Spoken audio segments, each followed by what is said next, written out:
Without any further ado, let me introduce to you our speaker for today's session, Mrigank Haleangadi. Mrigank is currently a designer at Microsoft AI Design and Research.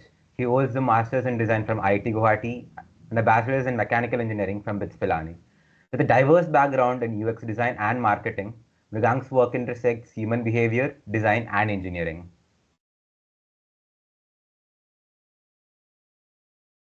Right. Mrigank, am I pronouncing your name right? Yep. Okay. Yeah, thanks, Arvind. Thanks, Adil, for that lovely introduction. So let's get started, right? I think a lot of you folks wanted to know about my journey so far, especially specifically the internship and what I'm doing currently, right? So I hope all of you are doing well on this Saturday afternoon. I thought I wouldn't keep it too heavy, like not too much gyan, less of factual information, and I just tell it to you in a story format, the way it happened to me, right? And I see that you have a lot of sessions lined up for the next, I mean, today and tomorrow. And there will be a lot of things that overlap in these sessions. I saw like the topics are fairly similar, but not the same. And average it out. Take what you can. You'll notice some common things and something different in between these presentations, but take what you can. Average it out, I'd say, right? So, yep, I'm going to talk about my journey from mechanical engineering, as I've been mentioned, to consultancy, to engineering again, to a design school, and finally now at Microsoft, right? Um, so the first 30 minutes or 35 minutes, I'll just talk about my story and where I've come from, and I'll give you some gyan. The next 30 minutes, we can do Q&A, right? Where you can ask me a question and I'll hopefully be able to answer them, right? So let's get into it. A little about myself. I think you've already given the introduction, but yes, I did my BTech or I got a degree in engineering from BITS Dubai. I grew up in Dubai. I spent the first 20 or so years of my life in Dubai, right? And I worked at a bunch of places. Future Factory. I spent 2 years at Future Factory, 2 years now at Microsoft. I did a little internship at this place called Opposite, and I got an M.Des degree from this place called IIT Guwahati, right? Um, Currently, on a day-to-day, I work at Microsoft, as you mentioned.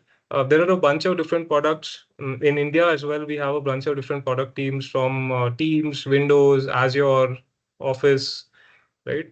And I work in this one specific team that's called Microsoft AI Design and Research India. The team handles Bing, Edge, and Copilot, right? So Bing is a search engine, Bing, Edge, and Copilot. And majorly, I work on Bing. And occasionally, I do design features for Copilot and Edge as well, right?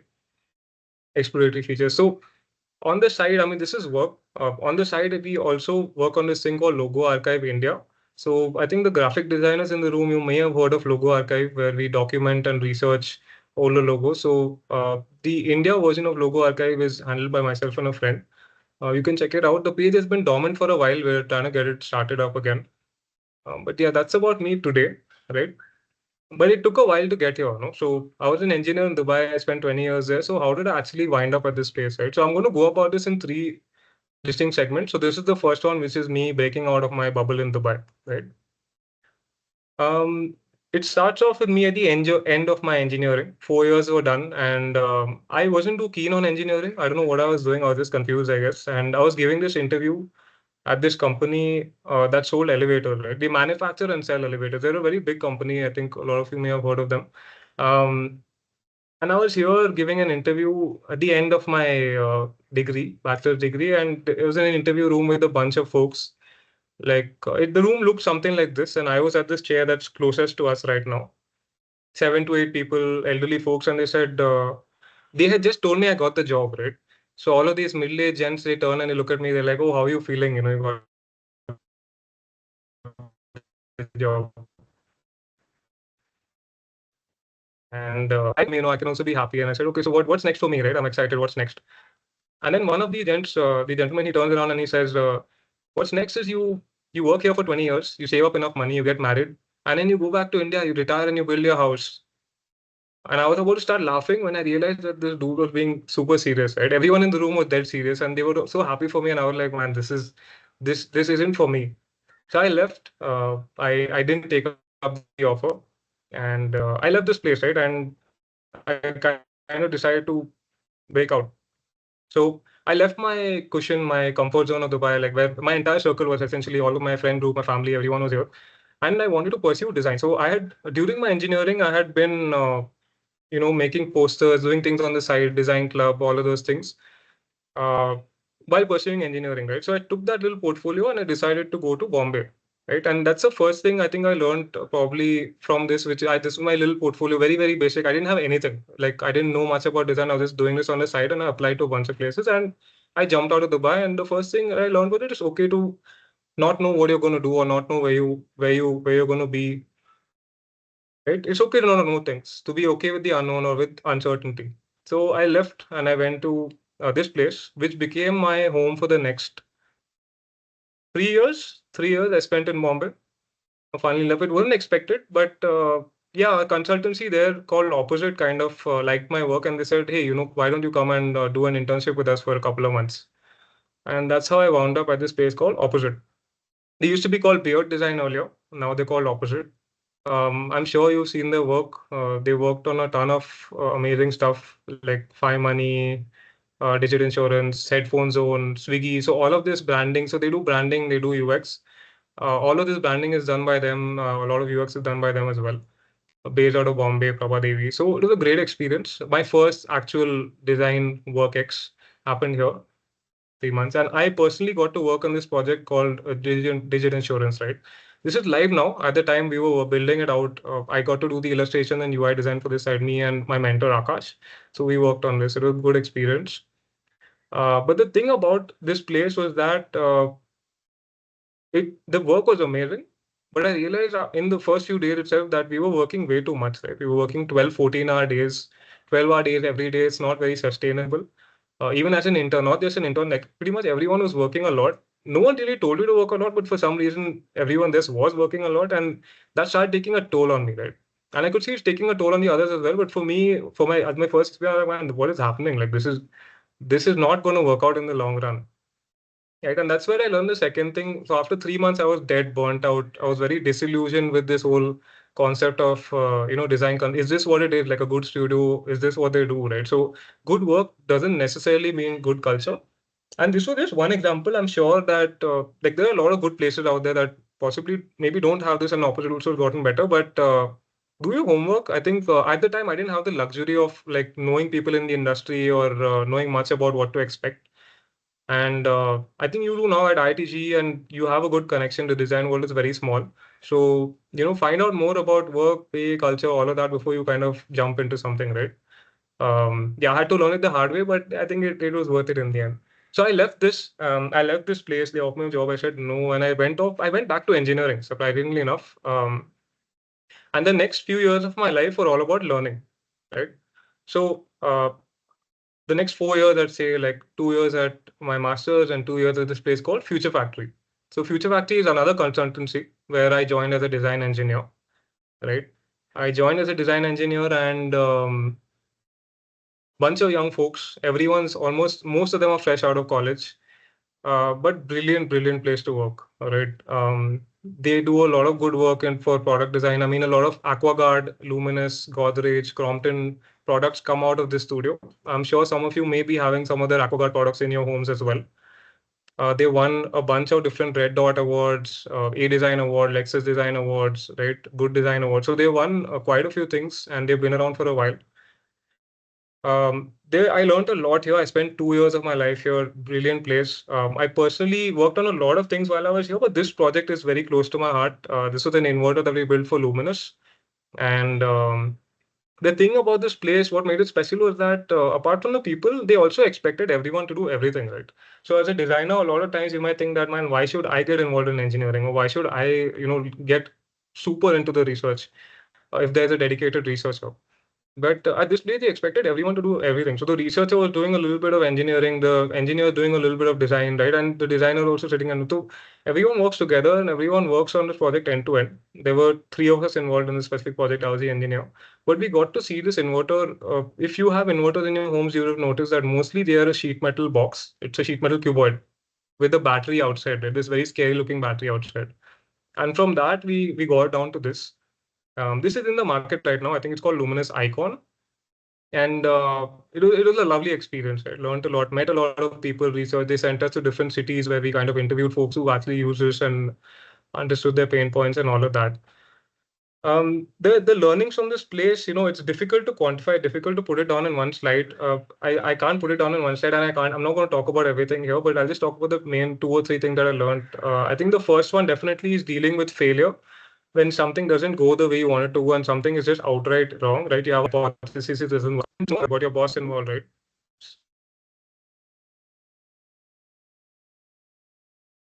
Am I online? Mrigank, Yeah, I it think cut off for a bit. Yeah, All right. Can you hear me? You can hear me, right? yeah, Yeah, it's yeah, fine it's now. perfect. Yeah, no. Awesome. Yep, I was saying, yeah, so a lot of learnings, and one of them definitely is dealing with failure. Like you need to learn how to pick yourself up quickly and get back into it. Awesome. So yeah, I was talking about learnings. First one is dealing with failure. The second one is managing expectations, and by this I don't necessarily mean managing your expectations, but the expectations of your manager, your clients. Right? There are a lot more people involved now apart from you, and you need to be on the same page. Earlier in my career, I would kind of set unrealistic deadlines, or if something was going wrong, you feel a little uncertain of telling them about it. There is some apprehension, but it's best to set expectations right at the start so everyone's on the same page, right? And finally, the last thing I talk about on this slide is making connections, right? So back in the day, I didn't know a lot of folks in the industry, but I think here at IITG, you have this opportunity of knowing so many people, and you're doing it now also today and tomorrow as well. So stay close to these connections, stay connected. The design industry is very, very small. And like the folks I met at this studio, they also went on to do a lot of great things. There's surprisingly enough, a lot of them are at Microsoft today. There's some folks at IKEA, some folks at Mercedes, right? Um, so yes, stay connected. So post this, right? This kind of inspired me to go and get my degree in design, right? These folks inspired me to go and get a design degree, and they said, and I felt, yes, let me do it. And I wound up at IITG. So 2 years at Future Factory, and the next 2 years I spent at this place called IITG. Yes, I was at the Umium hostel. Umium boys represent, and it was a good experience, great experience. And now I'm going to talk about something that I think you folks wanted to hear a little more about, which was we landed here, and in a month or two, they said, hey, there's this internship coming up, or internship season coming up, right? And everything went for everything was just haywire, right? People are running around, there's people crying, people have no idea what to do.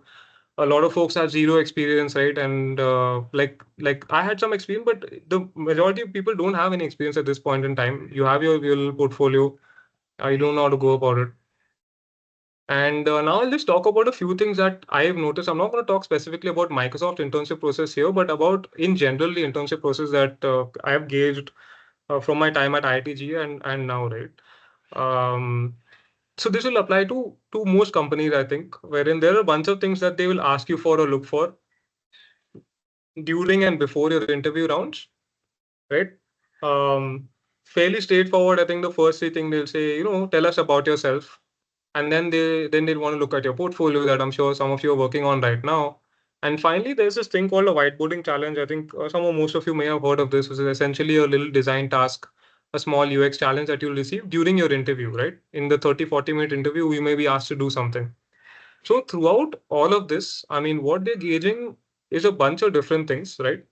Um, they're looking at your attitude towards this job role, towards life, your craft itself, right? Your critical thinking abilities, and throughout all of it, the way you talk about your work and yourself, right? They're trying to judge your storytelling abilities and your articulation, right? So it's different things that you're looking at, and no one specific thing and no thing in order, but no thing is more important than the other, I'd say, but all of it together, right? So now let's look at this one by one. Um, First thing, tell me about yourself. And it seems simple enough, right? Tell me about yourself. But what we realize is that a lot of folks actually they start reading out their resume, or not really telling a story. You just say, my name is X and I'm from X, and also I have a bachelor's degree in this. I am interested in UX design or rendering. And it ends there. So this is a great opportunity for you to talk about your passions, talk about what got you into design, right? What drives you. And it immediately helps set you out from the crowd, because a lot of folks don't do that, and they just read out the resume, which is something that the recruiter or panel already knows, right? So talk about your passions, talk about where you come from. And it's surprising the number of people who for some reason don't do this, right? So practice it. Practice it in front of a mirror, do it in front of your friends, like make it interesting. And so that you already get into the panel's good books before you even show your work, right? You already got a gold star over there. So next up is your portfolio. For me personally, as you realize at this point, I had some industrial design projects, some UX design projects, some visual design projects, right? So I was lucky in that regard, wherein I feel like I had a fairly diverse portfolio, right? A common thing that we notice these days or in general is that a lot of folks have in their portfolios 2, 3, or 4 interaction design projects. You'll have some UI, UX design projects, and it'll be an app or a dashboard. And what winds up happening is a lot of these look the same personas, the same double diamond, and it becomes very difficult for a person to kind of pick out one portfolio from the other, as in immediately pick out, right? It takes a little more time. But if you have some sort of diversity in your projects, I mean, I'm sure a lot of you are good at illustrating or rendering or automobile design or whatever else it is, and you include some of your passion in there just to let the interviewer or the portfolio, the panel know that you can do other things as well and you're good at it, right? That always helps.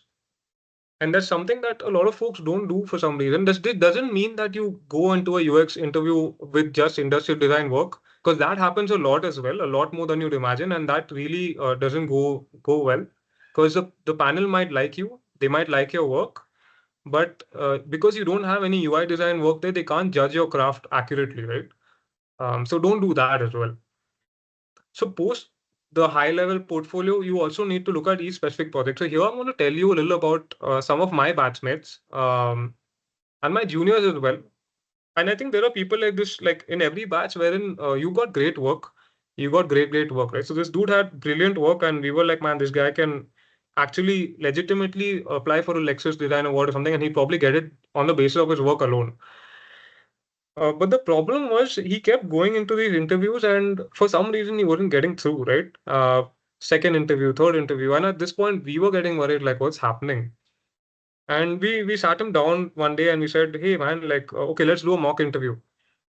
And that's when we realized that this fellow couldn't sell his project to save himself, right? So it's you need to be able to sell your work and talk about your work in a meaningful way.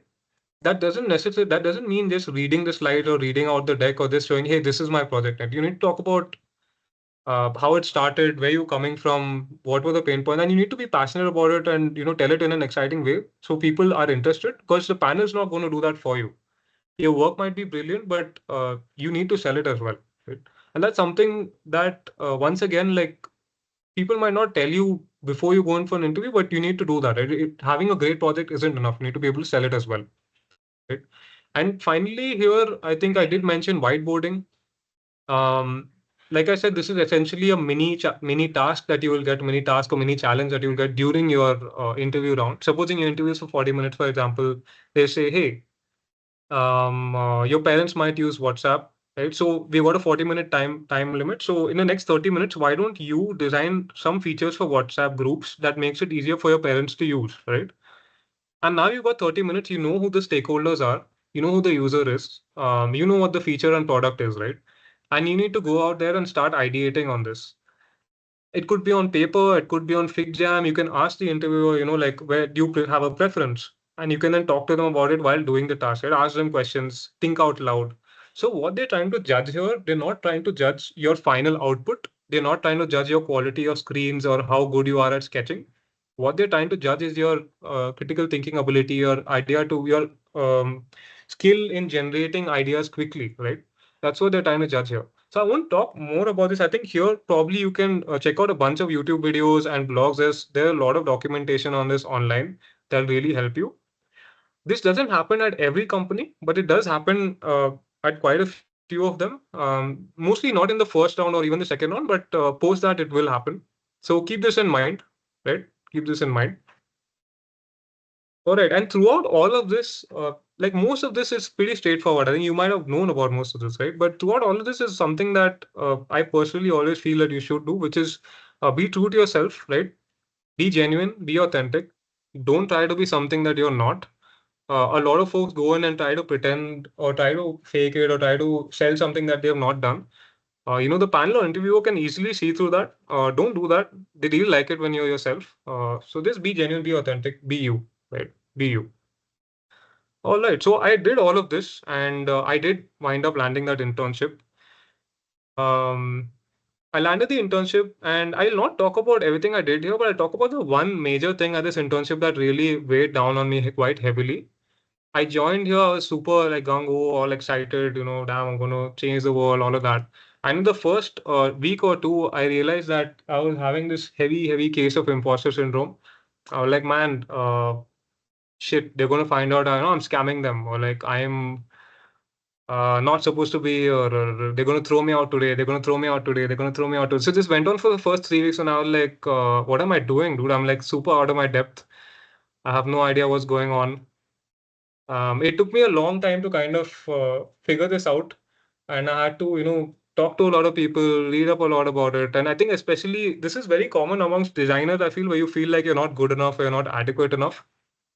And I still go through it sometimes. Like I still go through it sometimes, but it's reduced a lot, right? So what I realized worked out for me is that this you need to trust in your skills. You need to talk to a lot of people, get some perspective, talk to your seniors, talk to your juniors, talk to folks around you, and like get that validation that really helps, right? Recognize the things you've done to be in the place you are. Like you didn't get through all of those interview rounds and make that portfolio that they liked for. It wasn't an accident, right? Not everyone can make an accident that helps you wind up where you are, right? And finally, by confidence to competence, I mean, the more you do something, the more you work, essentially, the more experience you have, the more confident you get. And that helps you kind of realize your potential even further, right?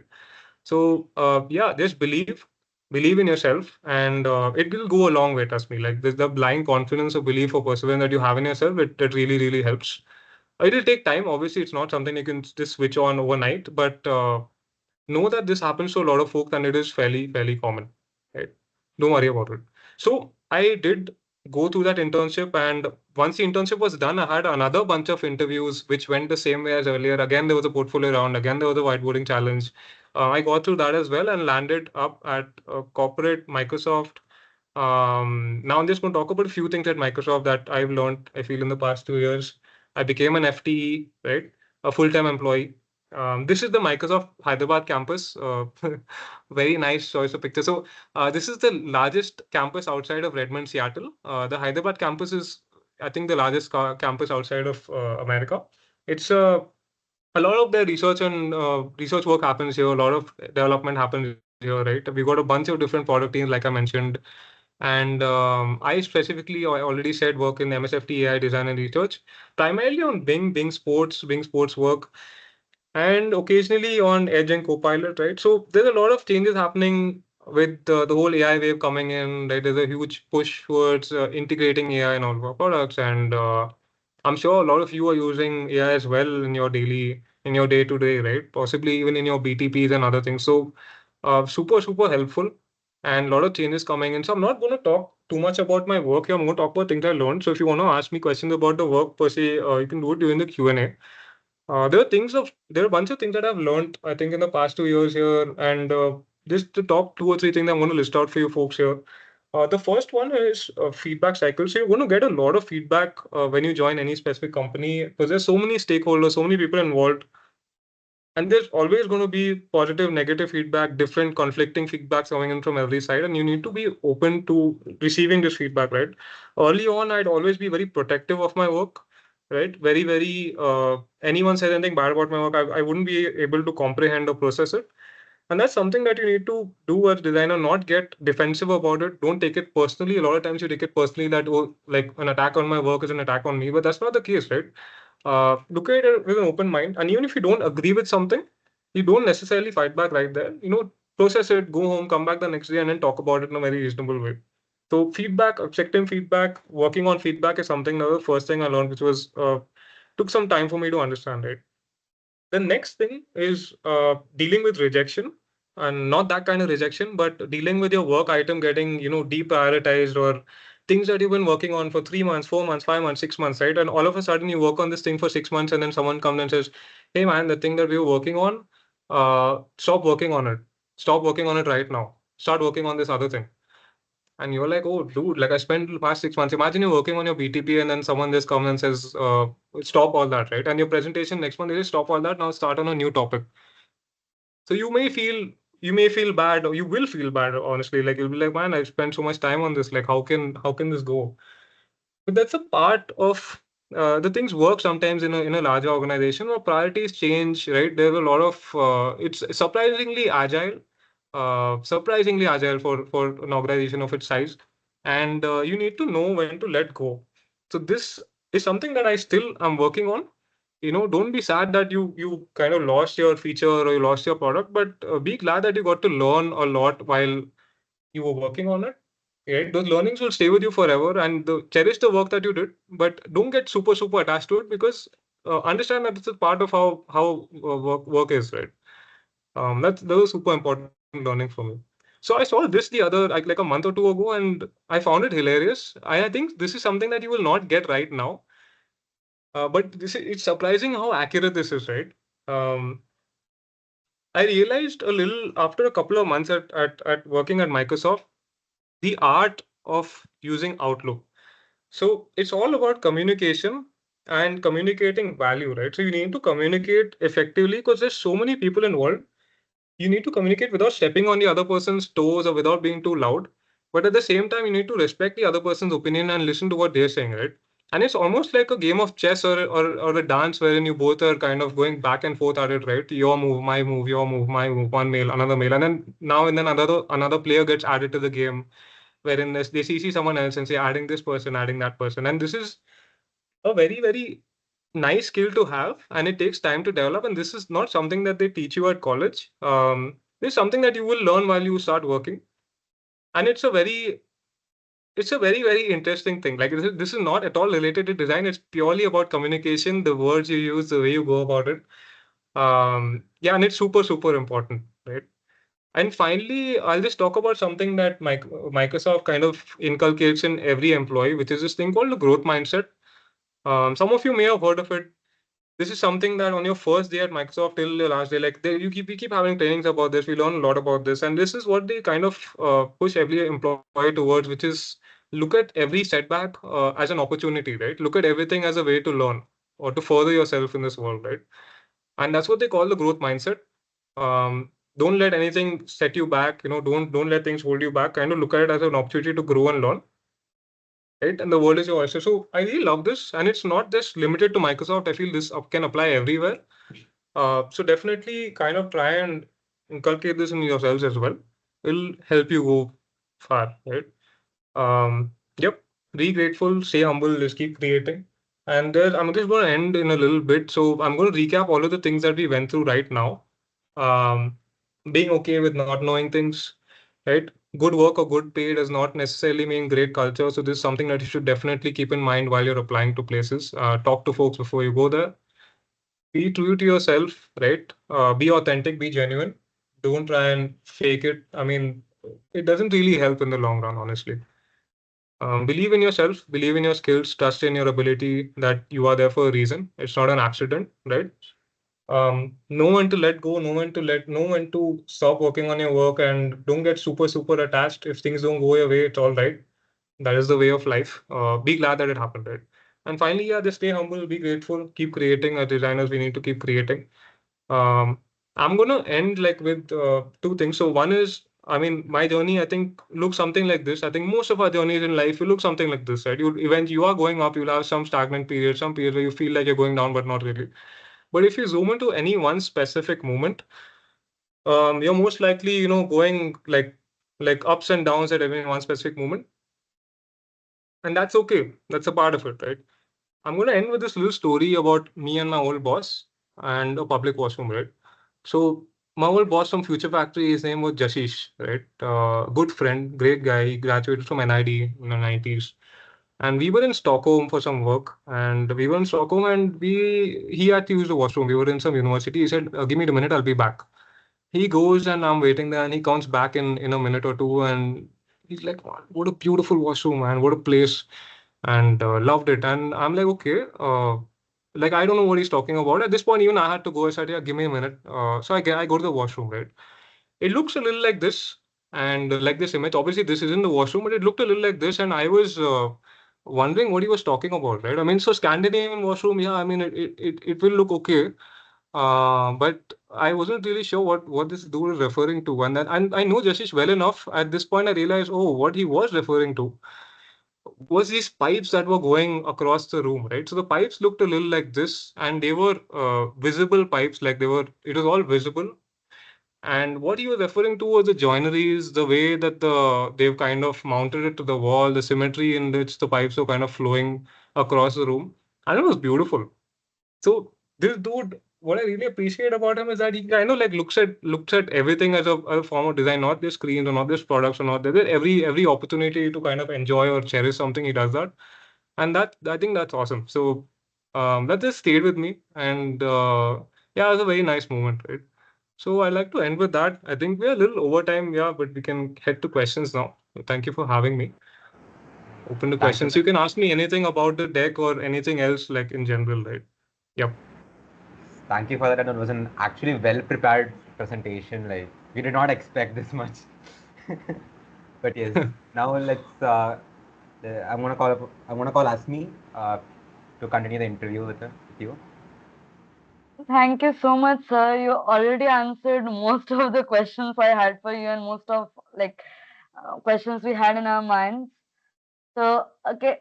So the first question, like you talked about having a wide varying portfolio, and this was one of the questions listed. Like you call yourself a multidisciplinary designer, and so we have heard this thing from some people, and I've seen it in many videos on YouTube that you should be specific, and then recruiters will think that there's a specific niche for you. And if you keep general things in your portfolio, they might perceive you as knowing everything and not knowing in depth of something. So, how do you handle such things, or what's like, how do we? I think this will come down to also personal preference. Like for me personally, I wouldn't want to go to a place that would reject me if I have one product design project in my portfolio, right? If you reject me based on the basis of that, then I don't want to work with you. So it really depends on what you're looking for. But I still feel that it is helpful to have one or two projects. I'm not saying like out of maybe 5 projects, you have 4 projects that are relating to something else or 3 projects, but probably maybe out of 5 projects, 2 could be something else and 3 could be interaction design, right? So that lets them know that you are talented or skilled at other things without like pushing it onto them, right? You can say I do UX, but I also do a little bit of automobile design, or I also do a little bit of whatever textile design or something else. That really just helps show you as a well-rounded person, in my opinion. But definitely, yeah, do not apply, like I mentioned already, do not apply to a company for like use your common sense. Like don't apply to an industrial design place with just a UX portfolio because you will obviously not get through, right? Yeah. So, are there, like, okay, are there any like typical projects or some people who inspired you on your way, or like what did you gain from them? And all these interactions, they're a bit overwhelming at times. So, how do you tackle those things? The things I learned from people, you mean? Yes. Uh, I think I've tried to like kind of list them down in this deck itself. I mean, from Jashish, I'd say like the boss I just mentioned, I learned a lot from him on how to give feedback, how to get feedback, how to kind of as he was a super senior guy, but what I loved about him is he also used to get his hands dirty. So he'd still come out and work with us. He'd still kind of work on whatever Figma, Rhino, Keyshot, whatever is required of him. And that really sets a good example for everyone else. Like, no, doesn't matter what position you're at or what you're doing, but just stay grounded always and stay close to your work. So that was really, really helpful, right? And I think I don't know if some of you know Ravi Mukashi sir at IITG. Like he is an adjunct faculty. Like he used to teach here. So Ravi Mukashi was Jashish's old faculty at NID, right? And then he came to IITG, and Jashish had also come here for a talk at Ishanya in I think 2021. He was a speaker at Ishanya 2021 at IITG, right? Um, yeah, there's too much to learn from people. I don't think you can talk about it in a sentence or two, but like they're learning everywhere. Like they're learning everywhere. Yep. Okay, I think we have some questions in the chat and we can proceed with them. But first, I'll ask my question since I have host privileges. So, I was wondering, like you talked about when you worked at opposite, the working hours were really long, and I've been to a place like that, and uh, even though they don't enforce it, everybody just works a lot, and then if you don't put in that work, you feel like an imposter. So, did Yeah. you? Is that something that you adapted to in the industry, or is it something that got better at your other companies? I mean, that's a very org specific thing or concern. Like, it's very specific to a company. So I didn't adapt to it. I feel I just moved to other places. Mm. And like I said, so every place has its own culture, and opposite has its own culture, right? It's something Right. that you will want to kind of go to another place if it doesn't work for you. So some people do not like working in a slow paced environment, right? Some folks prefer working in a fast paced environment, and they will say, yeah, no, I want to work Mm. there. So it's a little subjective as well. And I think this is something that you see a little more of at consultancies, right? Where there are the working hours aren't really rigid. Yeah. But at corporates, I think this is a little more relaxed. Yep. Okay. Right. So let's move on to questions in the chat. Um, okay, someone's asking, how did you join AI research part role in Microsoft? Can you tell how one can prepare for AI designer role? Yeah, I think Aditya, I see your question in chat. So this is purely org specific. Like I did not hire or I did not ask to join this org. When you join a company, oftentimes depending on the company requirements, you will be put into one or the other team, right? So our folks like there are folks in IITG itself, like my batchmates and my juniors and my seniors who've gotten into other team, like the Windows team. You got your seniors in the Outlook team, in the Teams team. So there's a little bit of luck involved, and you can always ask to transfer to another team, right? And they'll make that happen if there's an opening in the other team. And AI designer. So we don't necessarily have a role that's called AI designer. The org that I work for is called MSFT AI, but all of us still hold the same designation, right? We're all UX designers. Like there's no specific AI designer role at Microsoft as of yet. Right? It just so happens that the products that we design for do have some amount of AI involved in them, and that's happening actually at all across Microsoft surfaces as of now. Like the Windows team folks are also working on AI. Like the Outlook team folks are also working on AI, even if they're not necessarily directly working on Copilot, right? So it's just a thing that will, I think, become common across job roles and across industry, not just at Microsoft, but even outside. I'm sure like Zomato, Swiggy, Paytm, everyone is working on some or the other form of integrating AI in their products. That doesn't make you an AI designer. You're just a designer, and you're working on AI, right? Yeah. I hope that answers your question. Yeah. Okay. Ashay was saying the talk got too relatable while talking about imposter syndrome. I think that's something we all feel. Someone Yeah, was definitely, asking, definitely. yeah, someone was asking, how do people end up getting PPOs and internships? What exactly makes them stand out from others during the same internship? And also, I want to add, is it just because they put in extra hours and like really work their ass off, or is it something else? So, there are two things to this, right? One is the work aspect, wherein, like you mentioned, like you try to work a little extra, you try to kind of put an extra effort. Obviously, you want that PPO. You ask a lot of questions. You try to build a good relationship or rapport with the folks you're working with. Let them know that you're a good person to work with. A lot of people don't do this sometimes, wherein they just stick to their work and they don't talk to the people around them. So talk to the folks around you. Build a relationship with them in the 2-3 months that you have. That will help.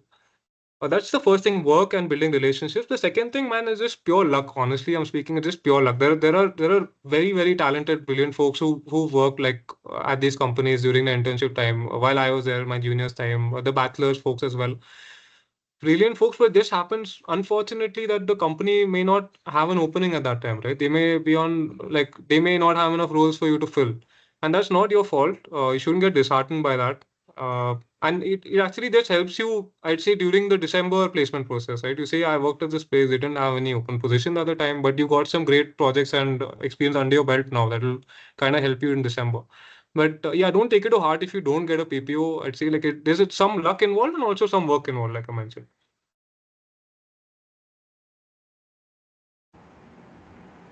Before we continue with the audience question, I also had one question I wanted to ask. Like, we're talking about expectations, right? Managing other people's expectation. Like, what were your expectations for yourself? Like, were you like always wanted to make the best in something, or like just enough would do, or like satisfactory would, like how do you have your own expectations for yourself?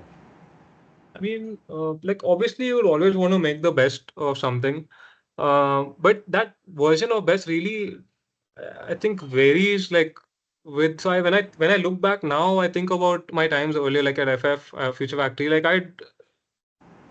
I'd be a bit unrealistic, right, with what I was expecting. And now I can keep it realistic because I know the timelines involved, I know the people involved, I know the process. So earlier it would be a bit unrealistic and almost selfish to an extent where you feel you put yourself over the product, which you shouldn't really do.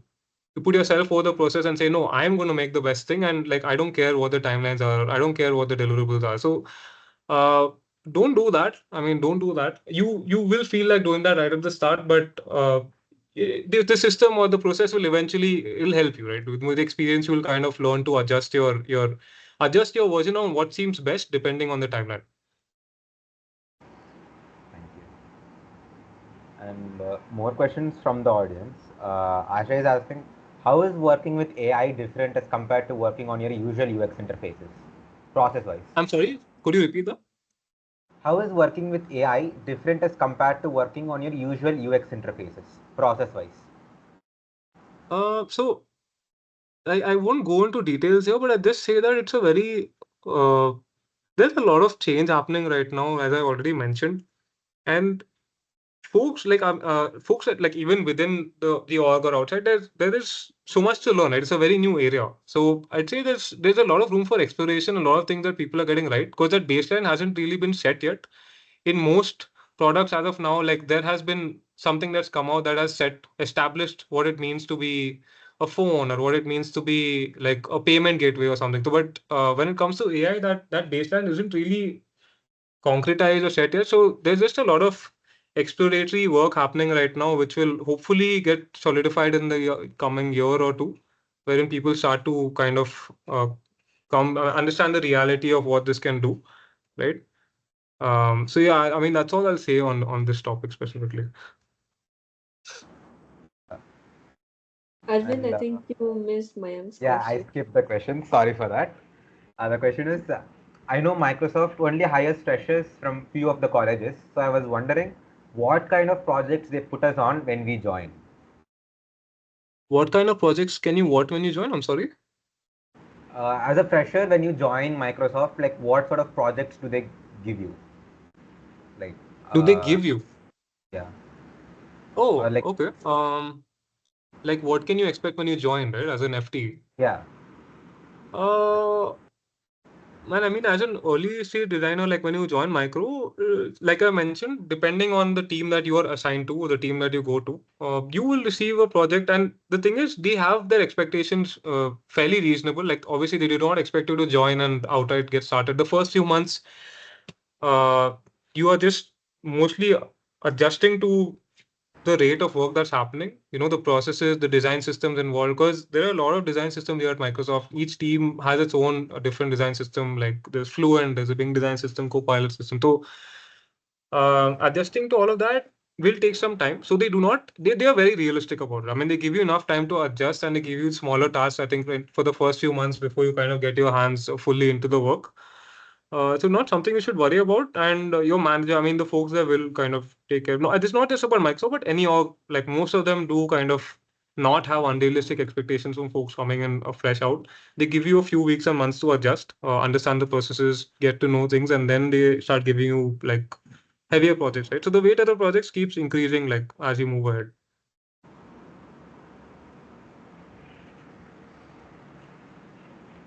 yeah, so Right. And before we get to the next question, Mayank, I saw on your deck that you had a small logo at the corner, at the bottom right, I think, that looked like an eye.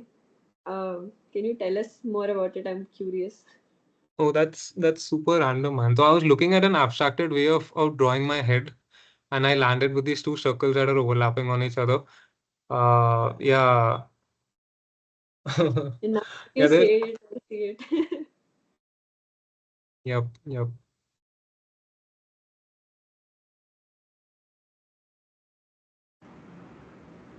and okay, so audience questions. Where I think we have one more question.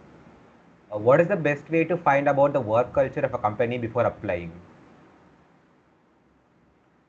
I mean, the absolute best way is talk to your seniors. And if you do not have any seniors or friends there, for that matter, you reach out to someone on LinkedIn, I'd say. Like ping them on LinkedIn, find out people who work at the company, ping them on LinkedIn. Ideally, not the HR, like ping a designer, because the HR will give you responses that will favor the company, most likely. So reach out to a designer also working there on LinkedIn and ping them. Usually they are like more than likely to kind of help you out and offer advice. Yeah. Yep. Mrigank, I saw that you in the deck you mentioned the logo archive of India. So actually, I'm not very familiar with it. Could you elaborate on it a bit more? And you seem to have like a background in visual as well, maybe a bit in depth into that. Just generally asking. Uh, so Logo Archive is this I'd say project that started by this fellow called Richard in the UK. Richard Bard, he has the original, like the parent account, Logo Archive, wherein he started documenting and researching on these old logos, right? So he would digitize his physical logos and then like put them out there. And eventually this became a movement, and folks from different countries now like started their own logo versions of Logo Archive for the specific country, right? Um, so we do it for India, Logo Archive India. You'd find it on Insta. And yeah, we kind of research about all the logos in the Indian context, try and find the designer, try and find the year that they were designed in, um, look for some more details about the branding and guidelines, and then kind of digitize the logo, put it out there. And it's like a purely non-profit thing, more like a hobby, I'd say. We're doing it on the side. We had a bunch of ideas on, eventually maybe publishing some resources and things like that. But as of now, it's going a little slow because it's just the two of us, me and a friend who run that account. But it's just a nice thing to do on the side. Yep. I also have one more question.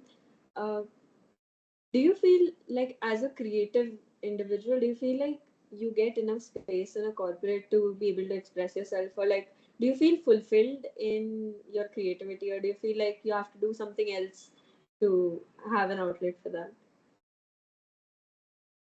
It like I mean the diplomatic answer would be yes, I feel fulfilled. But honestly, as a designer, I don't think you'd ever be fulfilled like a creative individual, like you just said. You can't be constrained by any specific box of constraints, right? So you'd have your work item and you'd work on that, and it'll make you happy. Like the work I do right now is definitely fulfilling. But I also want to release in other outlets as well. Like the logo archive thing you mentioned, that's a way of for me to kind of do things on the side. So it depends from individual to individual. I mean, most folks, they would still be doing things on the side just for to get ideas flowing, and some folks would be happy with the work they do, right? It's very subjective. Yep. I see that you have And other talks lined up today and tomorrow as well. Like I know that I already mentioned like some of the topics will be overlapping. So I'd suggest like definitely recommend to you folks take the most of what you can. You will like average it all out, everything that you hear today and tomorrow, because there will be a lot of overlap, I feel. But definitely average it all out, and hopefully, yeah, you guys will do great. And stay in touch, like definitely with all of the speakers that you kind of see today and tomorrow. Right, stay connected. right, we have, I think we'll take the last question now. How do you deal with burnout in design jobs? Burnout. So. Mm, this majorly happened to me, like I mentioned, at my first internship, and you just need to take a step back, man. You need to just take a step back, take a break from whatever you're doing, and just go to your happy place, wherever that is. Take some time out, and if possible, try to escape the situation. If not, then like bear it out for another couple of months. Find your happy space and stay close to it. But try and look for an escape plan, right? Because you don't want to stay in that space for too long, and that's not gonna be very healthy for you as well. If you stay in a place that constantly makes you feel that way. Uh, but yeah, find what makes you happy and kind of hold it closer, I'd say. Right. I think we can conclude, Arvind, if nobody has any more questions. Mrigank, is there anything else you'd like to add? No, man, I think you all are a talented bunch. Just go out there, do big things. Good luck with your like all of your PPOs and internship processes and portfolio things. I hope this helped. I hope this was helpful. Yeah, definitely stay in touch and good luck with everything. And thanks for inviting me, man. Been good. Thank you, Mrigank, for that presentation. It was very helpful. And guys, before we conclude now, don't forget there is another session at 5 p.m. Please join for that also. But until then, this is Aravind and Sajal signing off. All right. Yes. Thank Thank you. you. Bye bye. Bye bye.